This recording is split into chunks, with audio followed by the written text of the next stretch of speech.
आप देख रहे हैं इंडिया टाउन न्यूज, भारत की बात। नमस्कार, जय जोहार। आप देखना शुरू कर चुके हैं इंडिया टाउन न्यूज भारत की बात और मैं हूं आपके साथ सुधीर मिश्रा। बात करते हैं पाकेला पोटा केबिन में बच्चों के खाने में फिनाइल मिलाने वाले मामले की। आपको बता दें कि सुकमा जिले के पाकेला पोटा केबिन में पिछले दिनों जो घटनाएं सामने आई हैं, उन्होंने प्रशासन से लेकर न्यायालय तक सबको चौंका कर रख दिया है। बच्चों के खाने में फिनाइल या फिर कीटनाशक मिलाने का मामला अब सिर्फ एक स्कूल की गलती नहीं, बल्कि सिस्टम की लापरवाही और जिम्मेदारी पर गंभीर सवाल खड़ा कर रही है। स्थिति इतनी बिगड़ गई है कि कलेक्टर ने अधीक्षक और सहायक अधीक्षक को हटा दिया, लेकिन बच्चों ने इस फैसले का, जी हाँ, यहाँ पे मामला थोड़ा चेंज हो रहा है, लेकिन बच्चों ने इस फैसले का विरोध करते हुए धरना प्रदर्शन कर डाला। तो आखिर इस विवाद का सच क्या है? बच्चों को भड़काया किसने और मामले को दबाने की कोशिश क्यों हो रही है, जानते हैं हमारी इस विशेष रिपोर्ट में। छत्तीसगढ़ के सुकमा जिले के शिक्षा तंत्र के भीतर उठता बवंडर थमने का नाम नहीं ले रहा है। बात है पाकेला पोटा केबिन की। वहीं पोटा केबिन जो पिछले दिनों अचानक पूरे प्रदेश में चर्चा का विषय बन गया, वजह भी बेहद चौंकाने वाली थी। बच्चों के खाने में जहर जैसा असर करने वाला फिनाइल मिल जाना। यह घटना 21 अगस्त की थी, लेकिन हैरानी की बात यह रही कि जिला मिशन समन्वयक यानी डीएमसी ने इस मामले की गंभीरता को नजरअंदाज कर दिया। डीएमसी ने कलेक्टर को कोई सूचना देना जरूरी ही नहीं समझा और 2 दिन तक यह पूरा मामला दबाकर रखा गया। लेकिन जब इस घटना की जानकारी कलेक्टर को मिली तो उन्होंने तुरंत ही केस को गंभीरता से लिया और जांच दल का गठन कर दिया। लेकिन आज यहाँ पे पुलिस वाले गेट में तालाबंदी करके हम लोग को रोका जा रहा है। ऐसा रोकने से जो मामला है, ये गंभीर मामला है। ये 21 तारीख का मामला धीरे धीरे करके अभी 1 सप्ताह हो चुका है। अब यहाँ पर शासन प्रशासन द्वारा यहाँ जो जिम्मेदार अधिकारी लोग हैं, इसको दबाने का प्रयास कर रहे थे, क्योंकि यहाँ पर आदिवासी बच्चे हैं। आदिवासी बच्चों के साथ ऐसा अन्याय होगा, ऐसा खिलवाड़ हो गया, पहला घटना नहीं है ये। इससे पहले भी बाला ठिकरा में एक बच्ची मौत हो चुकी है।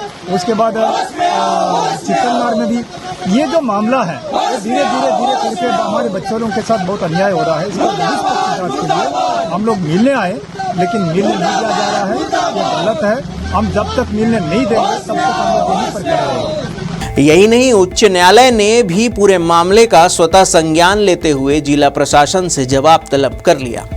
जांच से मामला और पेचीदा होता गया। प्रशासन ने कार्रवाई करते हुए शिक्षक के खिलाफ एफआईआर दर्ज की और आरोपी को जेल भी भेज दिया। वहीं पर पोटा केबिन के अधीक्षक और सहायक अधीक्षक को कलेक्टर ने हटाने का आदेश भी जारी कर दिया। लेकिन जैसे ही अधीक्षक को हटाया गया, पूरा घटनाक्रम एक नए मोड़ पर पहुंच गया। बच्चे ही अधीक्षक को यथावत रखने की मांग को लेकर धरने पर बैठ गए। छोटे छोटे छात्र सड़क पर नारेबाजी करते दिखे। वे अपने अधीक्षक को निर्दोष बता रहे थे और प्रशासन के फैसले का विरोध कर रहे थे। धरना प्रदर्शन की तस्वीरें सामने आते ही मामला और संदिग्ध हो गया। अब सवाल उठने लगे हैं कि आखिर बच्चों को धरना प्रदर्शन के लिए किसने भड़काया? क्या मासूम बच्चे स्वतः इतने बड़े आंदोलन का हिस्सा बन सकते हैं या फिर इसके पीछे किसी की गहरी साजिश है? 21 तारीख की घटना थी और अधीक्षक के द्वारा सूचना 22 तारीख को 4:30 बजे दिया गया है कि हमारे आश्रम में बच्चों के भोजन में कोई ऐसी चीज़ मिलाई गई जिसकी गंध फिनाइल के जैसे आ रही है। 4:30 बजे अधीक्षक के द्वारा सूचना देने के बाद 5:30 बजे मैं स्वयं यहाँ उपस्थित हुआ।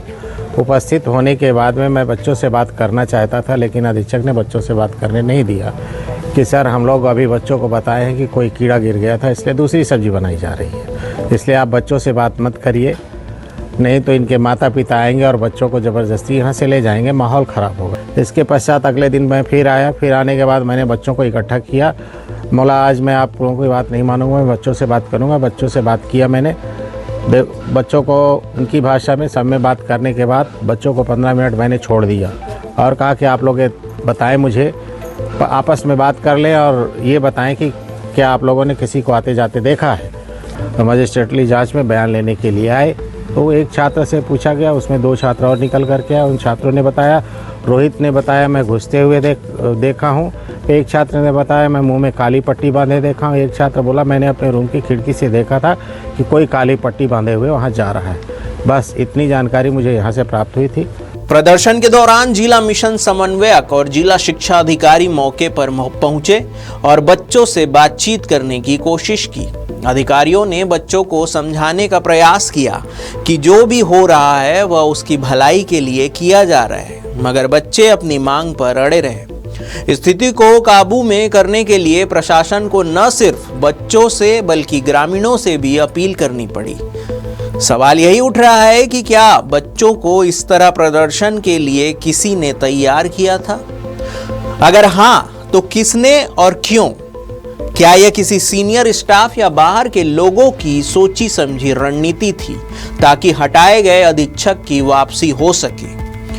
और फिर सबसे बड़ा सवाल, डीएमसी ने आखिर शुरुआत में इतना गंभीर मामला क्यों दबाया?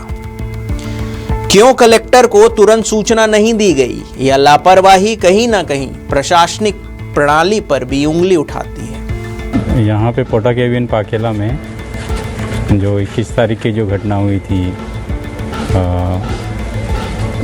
खाने या सब्जी में जो कोई भी कीटनाशक दवाई मिलाया गया था या फिनाइल मिलाया गया था, उसकी सूचना मिलने के बाद जिला प्रशासन के द्वारा जो कार्रवाई की गई थी, यहाँ के छात्रावास अधीक्षक को और सहायक अधीक्षक को हटाया गया था और एक शिक्षक जिसका नाम आ रहा था उसको निलंबित किया गया है। तो बच्चों के द्वारा अधीक्षक को हटाने के कारण इन लोग नहीं हटाने के लिए यहाँ पे गेट बंद करके बैठे हुए थे।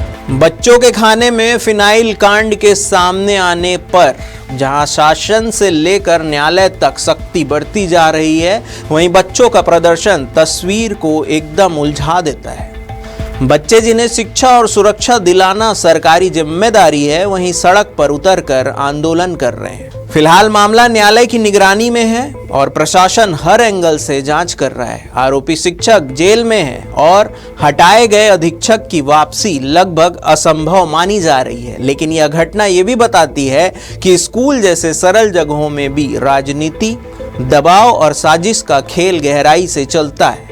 फिनाइल जैसे जहरीले पदार्थ खाने में मिलना सिर्फ लापरवाही नहीं बल्कि बच्चों की जिंदगी से खिलवाड़ है, और उस खिलवाड़ को अगर कोई दबाने या बचाने की कोशिश करता है तो प्रशासन पर सवाल उठना स्वाभाविक है। अब देखना होगा कि न्यायालय और प्रशासन की सख्ती से कितनी सच्चाई सामने आती है। इससे तो साफ है कि पाकेला पोटा केबिन का फेनाइल कांड किसी एक आरोपी या एक लापरवाह अधिकारी की कहानी नहीं बल्कि पूरे सिस्टम के कामकाज पर बड़ा सवाल चिन्ह है। बच्चों को सुरक्षित और बेहतर भविष्य देने वाली योजनाएं क्या अब विवाद और राजनीति की भेंट चढ़ रही है? और प्रशासन बच्चों की असली चिंता करेगा या सिर्फ आदेश या कागजी कार्रवाई तक सीमित रहेगा?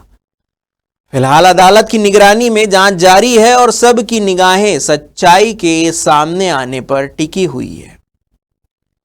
फिलहाल के लिए बस इतना ही। देश प्रदेश की तमाम खबरों से अपडेट रहने के लिए देखते रहिए इंडिया टाउन न्यूज़, भारत की बात। जय हिंद।